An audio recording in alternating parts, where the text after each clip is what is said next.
Hello, students. Here is the explanation of question answers of the chapter Tippity the Flying Squirrel. First question. Tippity was the means of my solving a problem, natural history regarding which a controversy raised for many months. What was the mystery? Answer is the mystery that the author wanted to solve was whether it was the Himalayan nutcracker that was poking holes in the walnuts found in the Himalayas. Next question. How did the author solve the mystery? Answer is the author placed walnuts under a tree where a pair of nutcrackers used to come. The birds there turned over the nuts but did not attempt to break them.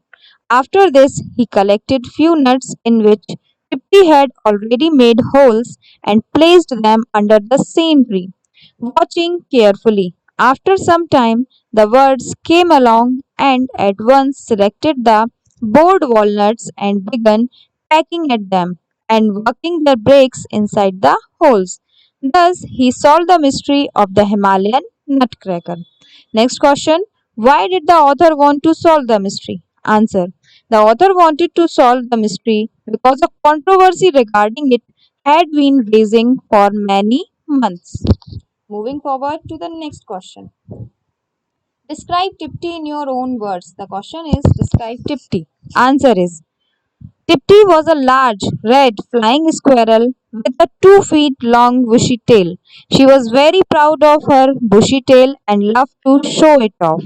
She was nocturnal, that is, she slept during the day and was lively and active during the night.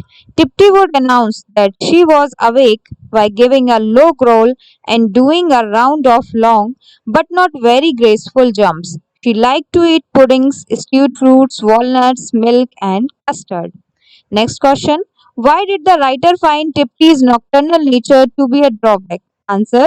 The writer found Tipti's nocturnal nature to be a drawback because she was most active and lively when it was time for author to go to the bed. Next question. Explain the phrase would have done credit to an animal 10 times of her size. Answer is when Tipti would hurriedly sink her face into the second answer is that the writer found Tipti's nocturnal nature to be a drawback because she was most active and lively when it time for author to go to the bed. Next question. Why would Tipti sometimes sneeze and splutter while drinking the milk? Answer. When Tipti would hurriedly sink her face into the saucer of the milk to drink, some liquid would go her nose and making her sneeze and splutter. Fourth answer. Tipti's growl was so loud and alarming that an animal much bigger in size than Tipti would be proud to growl in that manner. Next answer.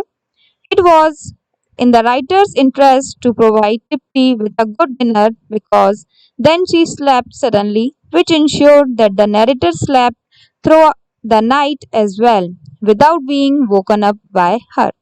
Next answer. Tipti was quite happy on any tree or shrub and found something to eat on all. Next answer. An oak or a deodar tree invariably attracted her attention and she would make her way to the extreme end of a branch and nibble off the young leaves.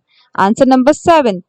We know that Tippi wasn't too keen to accompany the writers on his afternoon strolls because she had to be ruthlessly pulled out of her box when the author and the dogs got ready for the walk.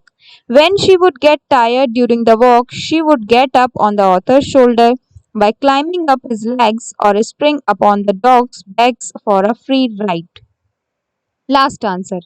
Tipti was chained before dinner to keep her from hopping and jumping onto the dinner table so that everyone could eat peacefully. However, once when her chain broke, she stormed out to the veranda where a fox killed her.